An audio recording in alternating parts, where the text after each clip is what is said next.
Bonjour à tous, j'espère que vous allez bien. Bon, alors aujourd'hui les amis, grosse info. On va parler de notre président Emmanuel Macron. Emmanuel Macronus pour les intimes. Vous allez voir, il a fait une déclaration qui va vous retourner les cheveux. Ah mais personne l'a vu venir celle-là. Et elle va peut-être vous faire plaisir, oui. Mais attention les amis, restons sur nos gardes. Attendez, je pose la question. Peut-on faire confiance à cet homme? Ah mais moi sur ce sujet je suis mi-figue mi-raisin. Lui faire confiance? Je suis moyen chaud comme on dit. Mais avant de commencer les amis et d'aller dans le vif du sujet, vous pouvez directement liker cette vidéo. Mais oui, ça fait plaisir, ça renforce la chaîne. Oh, c'est gratuit les gars, ne forcez pas, likez-moi ça. Bon alors ça y est, on y va les amis. Qu'est-ce qu'a annoncé notre président? Et Monsieur Macron, vous avez déclaré dans un entretien à France Inter qu'il fallait cesser de livrer des armes pour mener les combats sur Gaza. Ah là là, vous l'avez entendu celle-là? Emmanuel Macron a annoncé qu'il fallait cesser de livrer. Et pas que nous les amis, il dit ça à tous les autres pays. Alors là je sais, certains d'entre vous se disent mais qu'est-ce qui se passe? J'ai glissé dans un monde parallèle ou quoi? Macron aurait-il trouvé la fameuse technique secrète qui permet de se faire pousser des noix de coco? Mais non les amis, calmez-vous tout de suite. Moi je pense que ce n'est même pas ça. On est juste face à la suite logique des événements. Attendez, en fait vous savez ce qui se passe? Macron est tellement une girouette qu'en fait on aurait pu même prévoir qu'il allait dire ça. Ah mais c'est sûr, avec lui c'est un jour un avis. Au bout d'un moment, il faut bien qu'on tombe sur le jour où il a l'avis de Rima Hassan, Mélenchon et compagnie. Et tant mieux, tant mieux. Moi je dis pas les amis, on peut applaudir, on peut faire la fête, mais le problème c'est quoi? C'est que la journée va finir par passer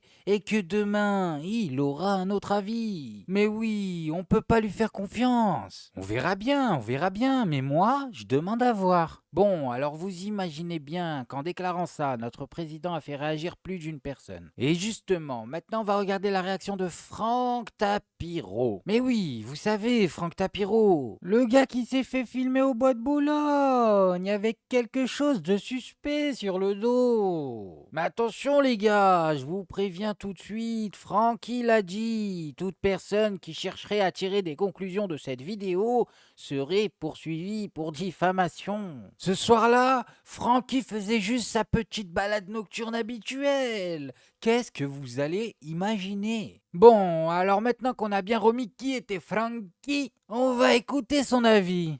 Est-ce que la communauté juive, ce soir, a le sentiment d'être lâchée par le chef de l'État? Alors elle pensait avoir été lâchée, mais tenir sur un fil. Ce soir, elle est totalement lâchée. Mais disons-le parce que ce serait mentir. Alors se mentir à soi, en tant que Français, et en tant que Français citoyen de confession juive, n'en parlons pas. Pourquoi? Le 12 novembre déjà, il a vu le premier ratage. Dire à tous les Français qu'il fallait aller marcher, et Français juifs et non juifs, bien sûr, marcher contre la haine des juifs. Je déteste mon antisémitisme parce que il ne correspond plus du tout à ce qui est en train de se passer dans cette région du monde. Donc lutter et marcher contre la haine des juifs. Il a même fait une tribune dans le Parisien, c'est ma mémoire est bonne.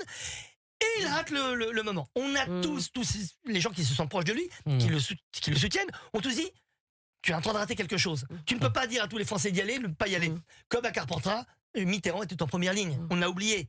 Donc c'était au chef de l'État qui représente la France, avec le président de l'Assemblée et avec la présidente, le président du Sénat et la présidente de l'Assemblée, d'être en tête. C'est la concorde française. C'est ça qu'on avait besoin de voir toute la population française qui était représentée par ces trois chefs.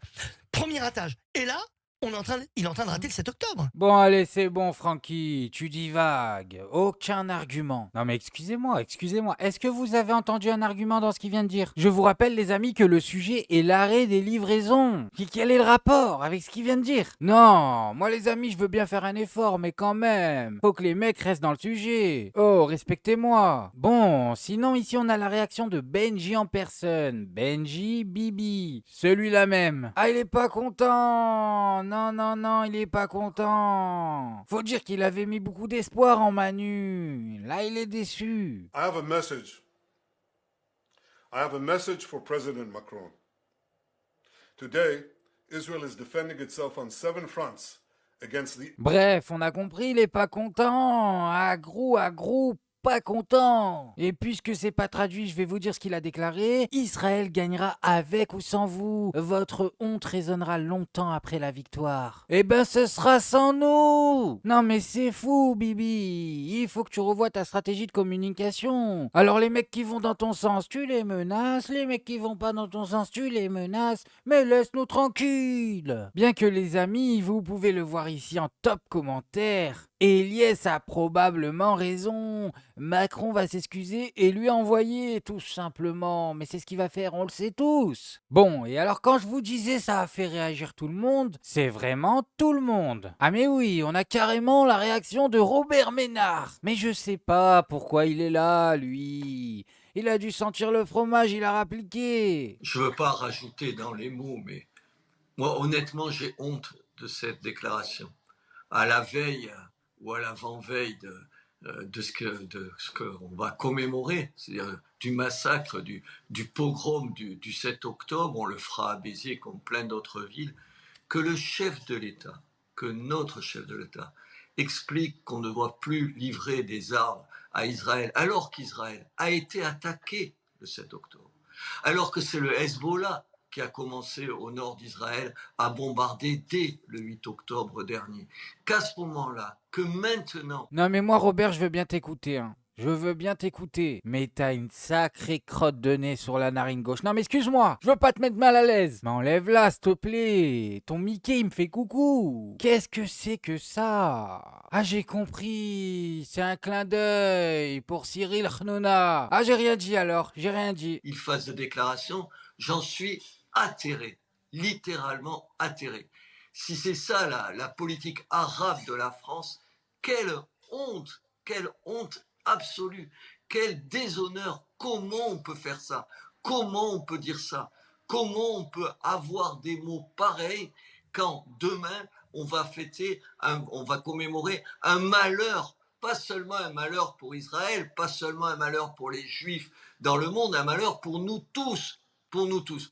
Honnêtement, je ne comprends plus. Je comprends plus.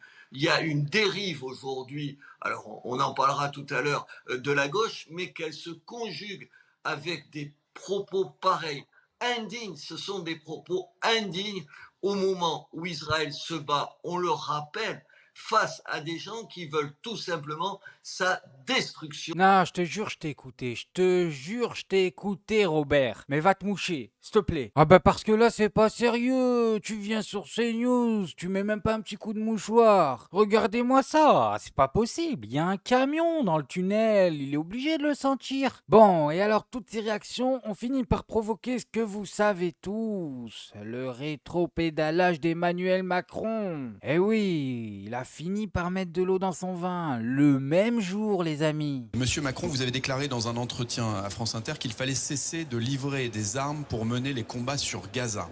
Alors à qui adressez-vous ce message? Est-ce que le président américain Joe Biden est le premier destinataire de ce message? Et par ailleurs, comment pouvez-vous vérifier que le matériel dit défensif qui est fourni par la France n'est pas utilisé de manière même détournée par Israël dans des frappes sur Gaza ou sur le Liban? Je vous remercie. Merci beaucoup. Je peux vous confirmer sur le deuxième point que ça n'est absolument pas le cas.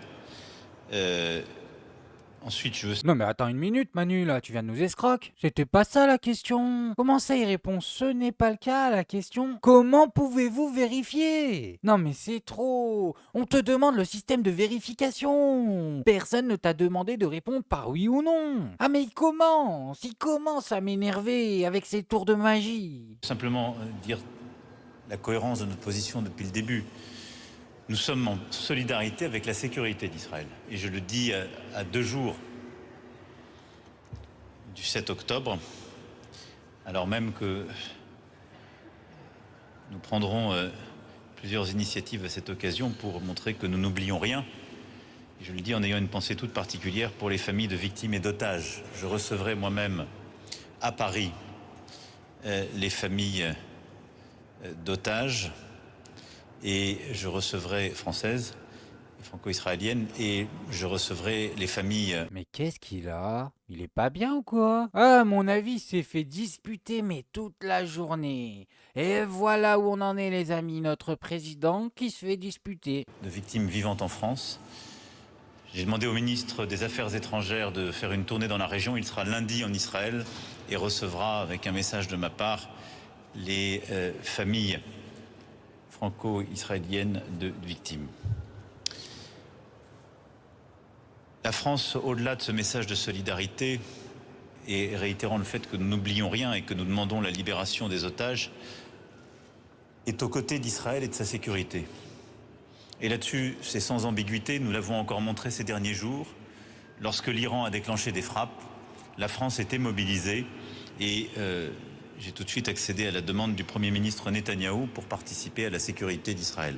Non mais les amis, quand on vous dit qu'Emmanuel Macron est une girouette, c'est-à-dire que c'est tellement le cas qu'il arrive à tenir 2 discours opposés le même jour. Ah, c'est quand même exceptionnel, hein, c'est quand même exceptionnel. Néanmoins, nous essayons aussi d'être cohérents. Et lorsque nous demandons des cessez-le-feu, c'est le cas pour Gaza, ça a aussi été le cas pour le Liban la semaine dernière, eh bien, nous tâchons de ne pas demander un cessez-le-feu tout en continuant à livrer les armes de la guerre. Et je pense que c'est simplement de la cohérence.